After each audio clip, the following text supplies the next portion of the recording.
রামনবমীতে কলকাতা, পশ্চিমবঙ্গ ইতিমধ্যেই 200টা মিছিলের আবেদন। গোটা কলকাতা শহর রামনবমীর পোস্টারে পোস্টারে একেবারে ছেয়ে গেছে। অতীতে কোনো দিন এই ছবি দেখা যায়নি।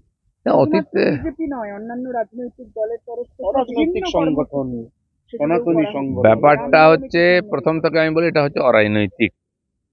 এখন যে কোনো ইভেন্ট হলে সেখান থেকে রাজনৈতিক পার্টি লাভ নিতে চায়। আর যেহেতু এই রামনবমীর মিছিল ইত্যাদির সঙ্গে প্রথম থেকে বিজেপিও যুক্ত আছে, হিন্দু সংগঠন যুক্ত আছে, এখন অনেকে যুক্ত হতে চাইছেন, কিন্তু সমাজের তরফ থেকে এই উৎসব পালন হচ্ছে। আর টিএমসি বাধা দেওয়ার চেষ্টা করছে। অলরেডি পুলিশ ধমকাচ্ছে, রাত্রেবেলা তুলে নিয়ে যাব, টিএমসির নেতারা ধমকাচ্ছেন। তো এই যে স্টেটমেন্ট দিয়ে কে গরম করছে হাওয়াকে? আর সবচেয়ে বড় কথা, হিন্দুদের কোনো সুরক্ষা নেই পশ্চিমবাংলায়, তাই তারা একত্রিত হতে চাইছেন। যে ঘটনা আমাদের চোখে আঙুল দিয়ে দেখালো মুর্শিদাবাদ আর মালদার, তারপর তো আমার মনে হয় সারা পশ্চিমবাংলার গ্রামে গ্রামে এরকম মিছিল বেরোবে।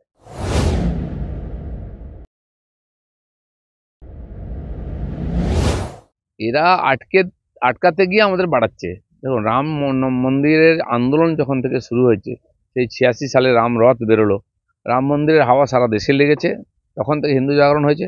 সেই আন্দোলনের বিরুদ্ধে যারা ছিলেন তারা অসফল হয়েছেন, হিন্দু সমাজ সফল হয়েছে, মন্দির প্রতিষ্ঠা হয়েছে, আত্মবিশ্বাস বেড়ে গেছে। তো রাম মন্দিরের সঙ্গে সঙ্গে এই রামনবমীর শোভাযাত্রার যে বিস্তার, এটাও বাড়ছে। তো এটা হিন্দু সমাজের মধ্যে একটা আত্মবিশ্বাস ফিরে এসছে। আর যারা হিন্দু বিরোধী রাজনীতি একদিন করে এসছে, ওরা প্রমাদ গুনছে, তাই চমকাবার চেষ্টা করছে। ওটা কিন্তু হিতে বিপরীত হবে।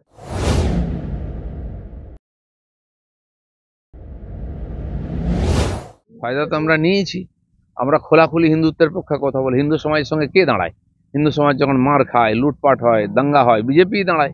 ওখানে মিছিল কে করছে? মোথাবাড়িতে আমাদের নেতারাই গেছেন। আমিও যাবো 11তে, এখন ডিএম অফিস ঘেরাও করব। মুর্শিদাবাদে কে গেছে? কেউ নেই। বিজেপি লোকেরা রাস্তা অবরোধ করছে। আর বাকিরা কার সঙ্গে আছে? সে তো মমতা ব্যানার্জির ভাষণ শুনেছি আর নামাজের ওখান থেকে।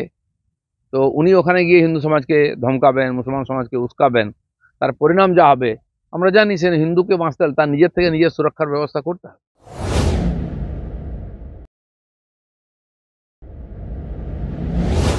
যে কথাটা আমি ব্যক্তিগতভাবে প্রথম থেকে বলে আসছি 10 বছর ধরে, যে পশ্চিমবঙ্গকে বাংলাদেশ বানাবার চক্রান্ত চলছে। আজকে সেটা হাতে হাতে দেখতে পাচ্ছি। ওপার বাংলায়ও দুর্গাপূজার মূর্তি ভাঙা হচ্ছে, এপার বাংলায়ও ভাঙা হচ্ছে। ওখানে কালী পূজা, লক্ষ্মী পূজার মূর্তি ভাঙা হচ্ছে, এপার বাংলায়ও ভাঙা হচ্ছে। আজ বাঙালিকে বোঝাতে হচ্ছে না যে একবার উদ্বাস্তু হয়েছে, আরেকবার হওয়ার মতো পরিস্থিতি, যেন আগের থেকে জাগো হিন্দু। তাই ওপার বাংলার যে পরিণাম, যে দৃশ্য, আজ তো কেউ লুকিয়ে রাখতে পারছে না। কিভাবে হিন্দুর উপরে আক্রমণ হচ্ছে, অনেকে বলছেন সবার উপরে হয়তো হয়েছে রাজনৈতিকভাবে, কিন্তু দেশ বিভাজনের আগের থেকে তারপরেও লাগাতার হিন্দু বিতাড়ন, হিন্দু অত্যাচার আর হিন্দু পলায়ন শুরু হয়েছে বাংলাদেশ থেকে। এটা কাউকে বুঝিয়ে দিতে হবে না। তার জন্য মানুষের কাছে প্রতিবাদের কোনো জায়গা ছিল না। রামনবমীর শোভাযাত্রাটা আজকে ওদের কাছে হাতিয়ার, যেন পুরো হিন্দু সমাজ রাস্তায় নামবে, যে সামনে আসবে তার উপর দিয়ে হেঁটে যাবে।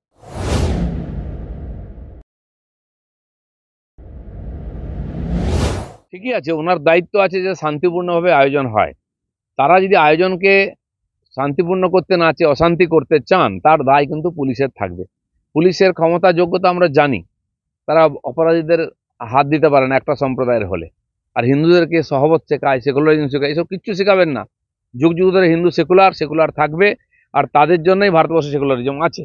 যেন তাদেরকে জ্ঞান দিতে যাবেন না, তেলে মাথায় তেল দেবেন না। যারা ডিস্টার্ব করছে তাদেরকে আটকান।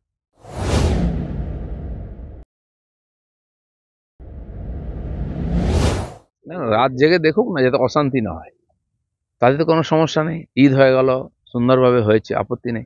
রামনবমী এলে সবার টেনশন বাড়ে কেন? কিসের কষ্ট এত? আর আমি চাই এই কষ্টটা বাড়ুক।